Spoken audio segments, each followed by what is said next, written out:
He didn't whisper it. That's what stayed with me. He didn't wait until the kitchen was empty or pull me aside the way people do when they still care how things look. He said it out loud, at my table, during my birthday dinner. "You're in the way, Mom. You always have been." The room went quiet, not shocked quiet, not angry quiet, comfortable quiet. The kind that means everyone has already agreed. I had baked the cake myself that morning. Chocolate. His favorite since he was a child. I remember because he used to lick the spoon and grin at me like I was magic for knowing such things.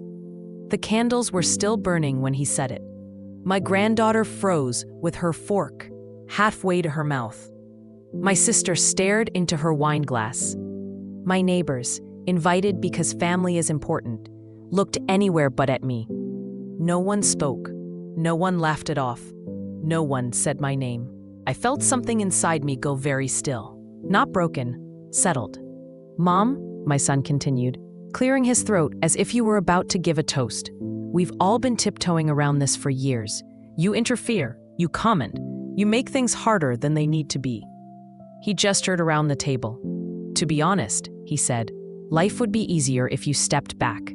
Or stepped aside." Aside, such a small word for such a complete erasure. I looked at the faces around me.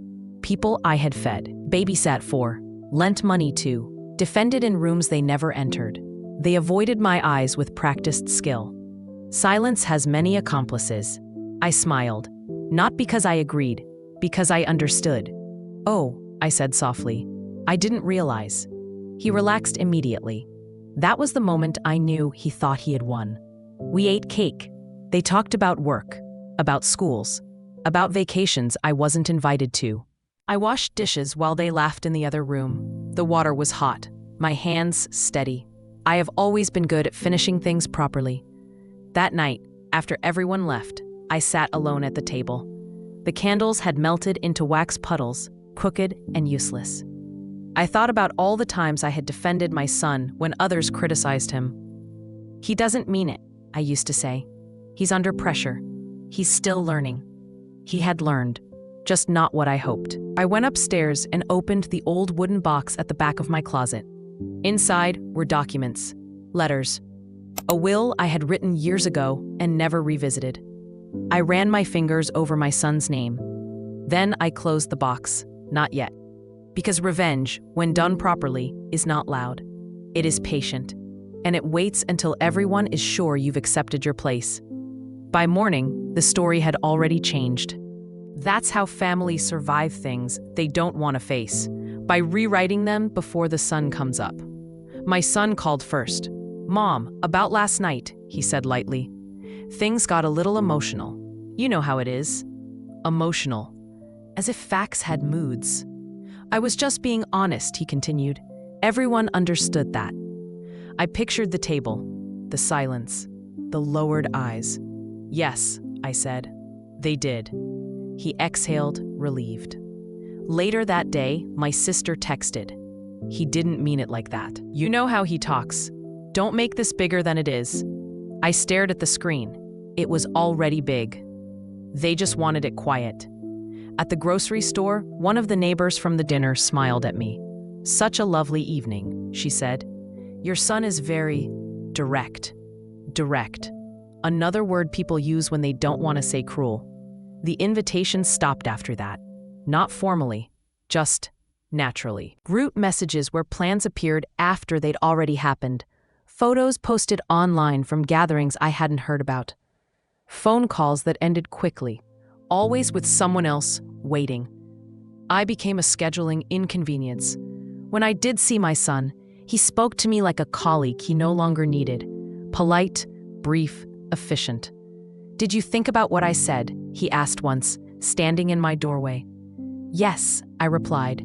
"And?" "I'm stepping back," I said. He smiled. That smile cost him everything. Stepping back meant they stopped checking on me, stopped asking how I was, stopped worrying whether I needed help.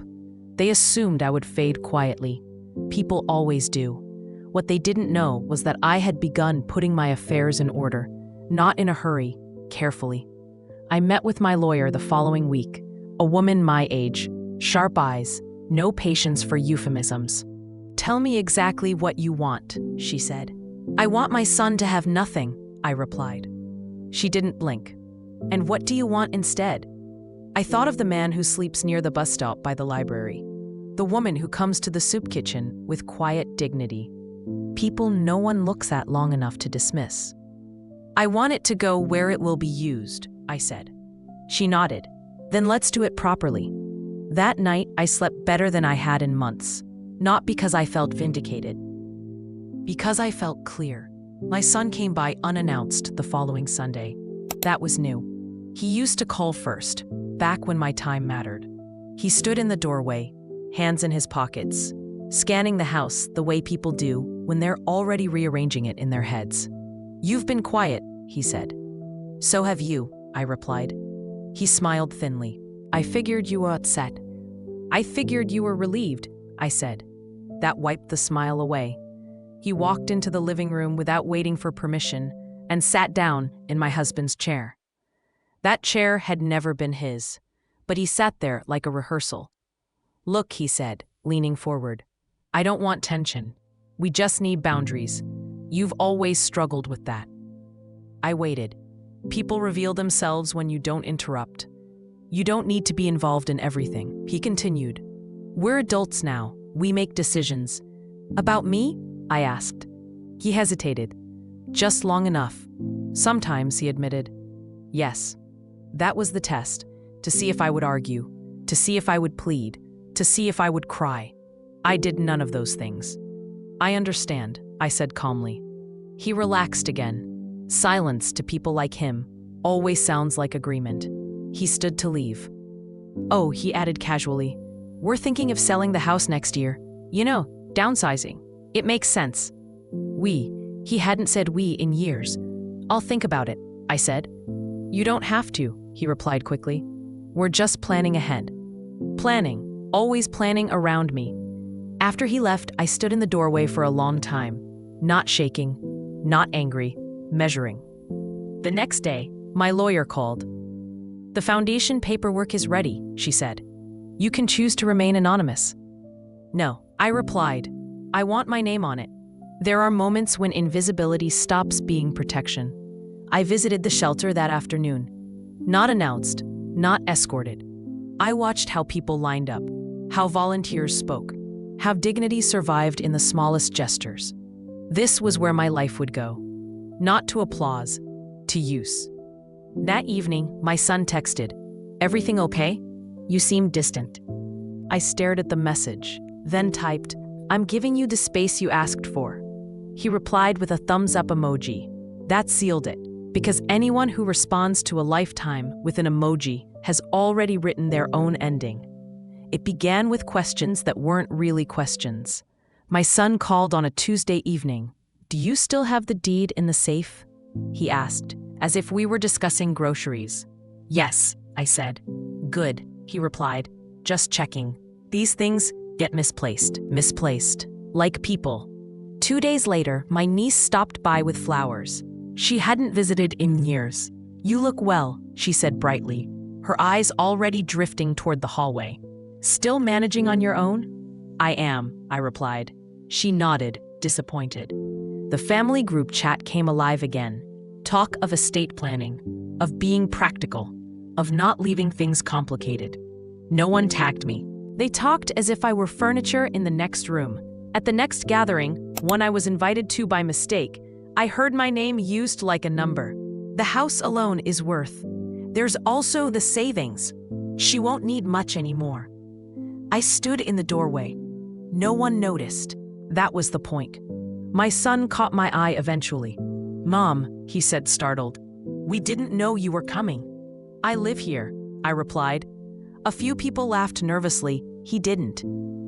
Later, as coats were pulled on and goodbyes exchanged, he took me aside. "You don't have to worry about everything," he said, lowering his voice. "We're handling it." Handling, like cargo. That night, I reviewed the final draft with my lawyer. Every line clear, every decision intentional. "No provision for your son?" she asked once more, gently. None, I replied. She nodded and slid the document into a folder. The following week, I signed. No witnesses from the family, no ceremony, just ink, paper, and relief. I donated my piano next, then my jewelry, then the books I knew I wouldn't reread. I gave quietly, methodically. They thought I was downsizing. I was disappearing, on my terms.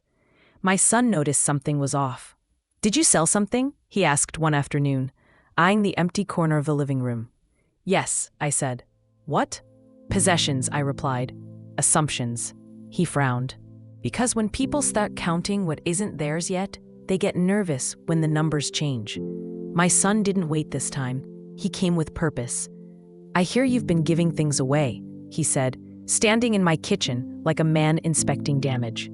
Yes, I replied, pouring tea. Things should be useful.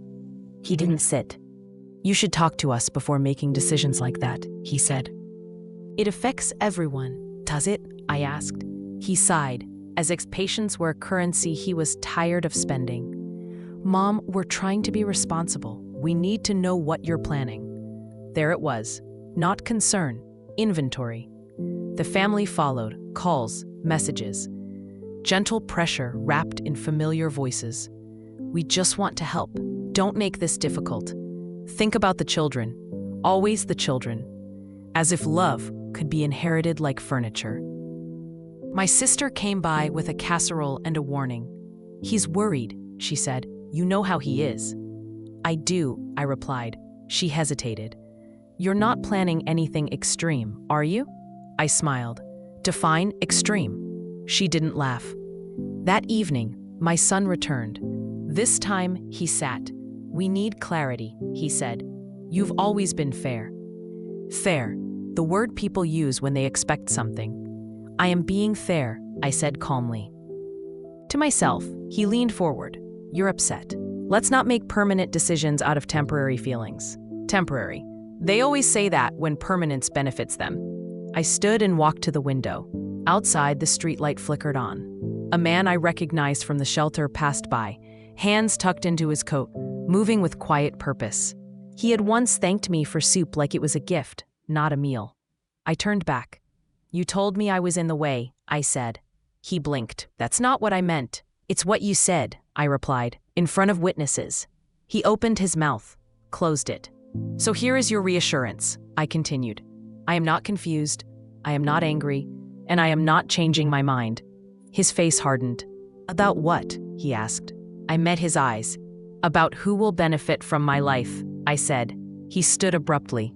You're making a mistake, he said. People will judge you. I've been judged all my life, I replied. This time I'm choosing the audience. He left without saying goodbye. The door closed with a sound that felt final. That night, I labeled folders. Legal, medical, charitable. I placed them in a safe my son had never opened. Because reassurance, I was learning, is only requested by those who fear losing control. And control was already gone. The pressure didn't come to me directly at first. It came through other people's mouths. A distant cousin called just to check in. A church friend asked if everything was all right at home. A neighbor mentioned, too casually, that my son seemed worried about me. Worried. That word again. It travels fast when someone needs cover. My son had started telling a story. Not cruel, not dramatic. Careful. Mom's going through a phase. She's been very sensitive lately. We're just trying to protect her. Protection sounds noble when you don't say what it's protecting. At Sunday service, people smiled with sympathy instead of warmth.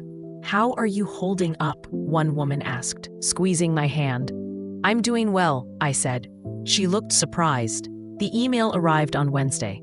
From my son, subject line, family meeting agenda included.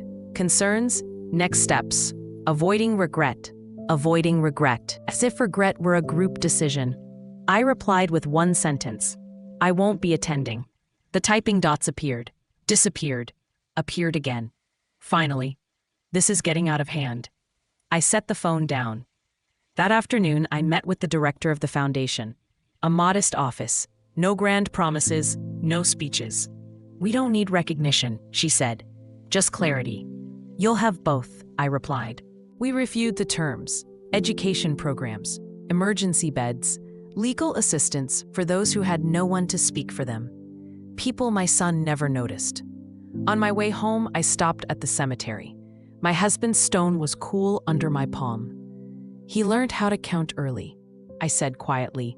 I taught him how to care. I thought that would last longer.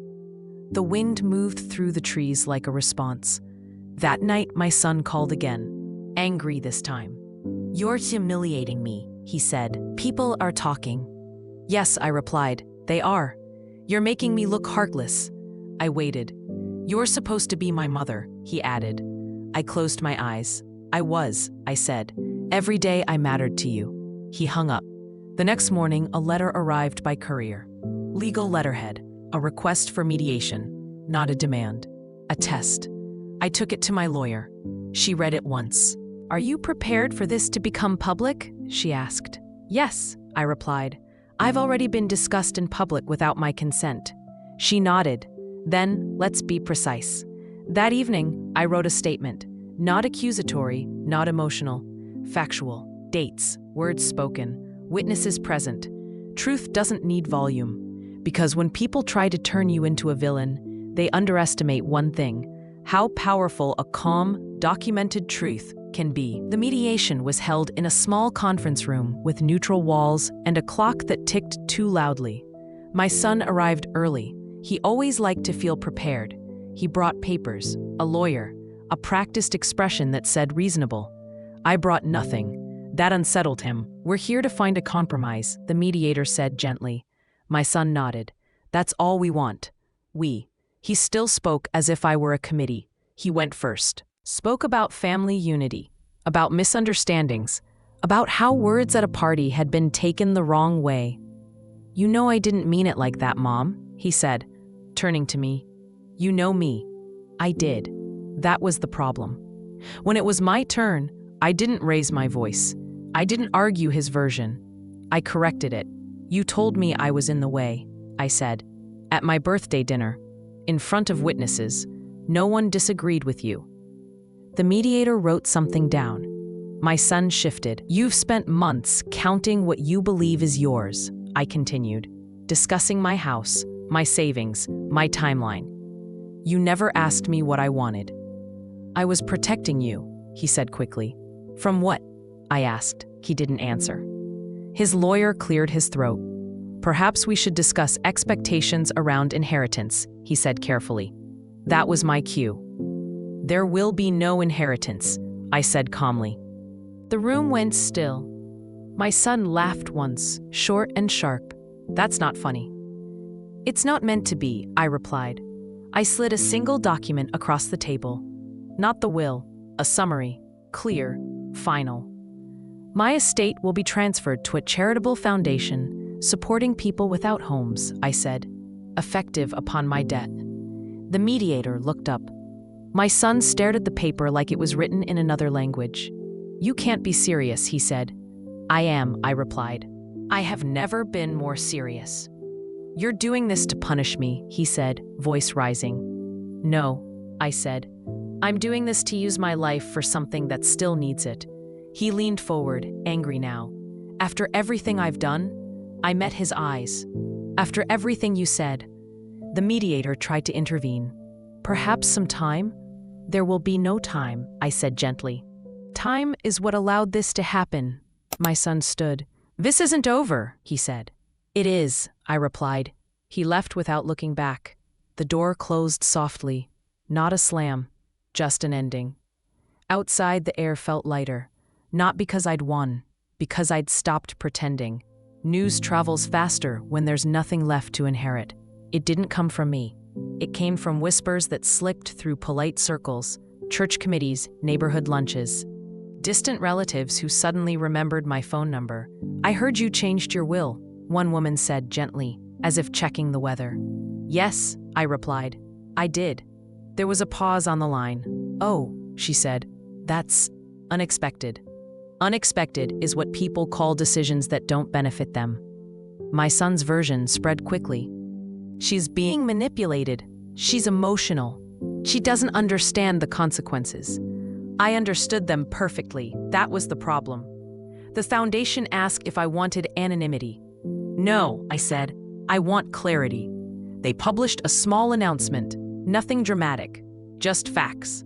A future gift intended to fund shelter beds, legal aid, and job training. No speeches, no photos of me smiling. Just purpose. My son called that night, not angry, desperate. You didn't have to humiliate me. He said, people are asking questions. They asked me questions for years, I replied. You answered for me. He was quiet, then softer. You're choosing strangers over your own blood. I thought of the people I'd met at the shelter, the way gratitude can be quiet and sincere, the way dignity returns when someone is seen. I'm choosing need over entitlement, I said. Some family members disappeared completely. Others lingered, unsure which side to stand on now that the ground had shifted. My sister came by with coffee and an apology she didn't quite finish. I didn't think it would go this far, she said. Neither did I replied, until it already had. Letters arrived, handwritten ones, from people who had nothing to gain by writing. A volunteer coordinator thanking me for believing in their work. A man who had found housing through the program, telling me he planned to study again. A woman who signed her note simply, "You mattered," when no one else did. I kept those letters, not as trophies, as reminders. My son tried once more, a message this time. If you reverse this, we can fix things. I read it twice, then I deleted it. Some fixes are just erasures in disguise. That evening, I sat on my porch and watched the streetlights come on. The house felt quiet, not lonely, clear. I realized something then. He had measured love by proximity, by access, by control. I had measured it by care. Those measurements had never matched. My son didn't call this time. He showed up. That alone told me everything. He stood on the porch longer than necessary, straightening his jacket, rehearsing words I knew would sound reasonable. Controlled, safe. When I opened the door, he looked past me, into the house, still checking what remained. "Can I come in?" he asked. I stepped aside. Some endings need witnesses. He didn't sit. "I spoke to the foundation," he said. "They won't talk to me." "That's correct," I replied. "You could tell them to," he said quickly. "You still can." There it was, not reconciliation, access. He paced the living room, stopping in front of the bookshelf where his childhood photos used to be. "You've gone too far," he said. "People think I pushed you out." "You did," I replied. "That's not fair," he snapped. "You know how families talk. Things get said." "At my birthday," I said calmly, in front of witnesses, and no one defended me. He opened his mouth, closed it. "I'm your son," he said finally. "That has to mean something." "It did," I answered, "for a long time." He swallowed. "What do you want from me?" he asked. The question surprised him as soon as he asked it. Because he wasn't used to not knowing. "I want you to understand something," I said. "This wasn't a moment, it was a pattern." He shook his head. "I took care of you." "You managed me," I replied. "Those are not the same." He looked tired now, not angry, not defensive, just tired. "I don't know how to fix this," he said quietly. I believed him. "There are things that can be forgiven," I said, "and things that have to be acknowledged." He nodded. "Then tell me how." I met his eyes. "You don't get my life back," I said. "And you don't get to decide what my love costs." Silence stretched. Finally, he said the last thing I expected. "Can you at least leave me something small? Just so it doesn't look like you hated me." There it was. Image. Even now. I felt a sadness then. Not sharp, not overwhelming, just deep. "I didn't hate you," I said. "I trusted you." That hurt him more than anger ever could. He left without another word. This time, he didn't look back. That evening, I visited the shelter again. A new wing was being planned. Beds, lockers, showers. Names were discussed. I listened, then I spoke. I'd like it named after my husband, I said. They smiled. He believed in quiet dignity, I added. So did I. That night, I slept with the window open. The city breathed outside. So did I. I didn't attend the reading of the will. I didn't need to. I had already said everything that mattered while I was still alive to say it. They gathered in a small office downtown. My lawyer later described it to me carefully, as if words themselves might bruise. My son arrived early. He sat close to the table. He brought nothing with him. No folders, no arguments, no witnesses. For once, he had nothing to manage. The lawyer read slowly. Names, dates, facts, no drama. When my son's name didn't appear under beneficiaries, he leaned forward, certain there had been a mistake. There hadn't. The house was transferred to the foundation, the savings allocated to housing, legal aid, and emergency care. Personal items donated or assigned as requested. Then the final line, a letter from the deceased. My words, read in a voice that wasn't mine. I was told I was in the way. I was told this in front of people who chose silence.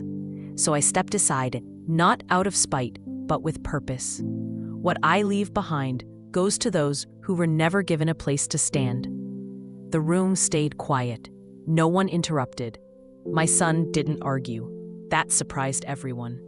He sat very still, hands folded, as if movement might make the truth louder. When it was over, he asked one question.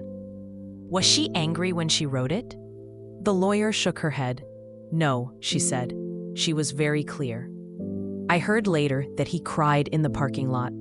Not loudly, not publicly. The kind of crying that comes when there's no one left to convince. The foundation invited me to the opening of the new wing months later. I stood near the back. No speech, no spotlight. Just a small plaque by the door with my husband's name engraved beneath the word dignity. That was enough. People sometimes ask if I regret it, if I miss what could have been. I tell them the truth. I didn't give my life to punish my son, I say. I gave it to meaning. I still think of him, not with anger, with the sadness you feel when someone chooses comfort over care and loses both. I was never in the way. I was simply standing where I belonged, and when no one made room for that, I built something better with the space I was given.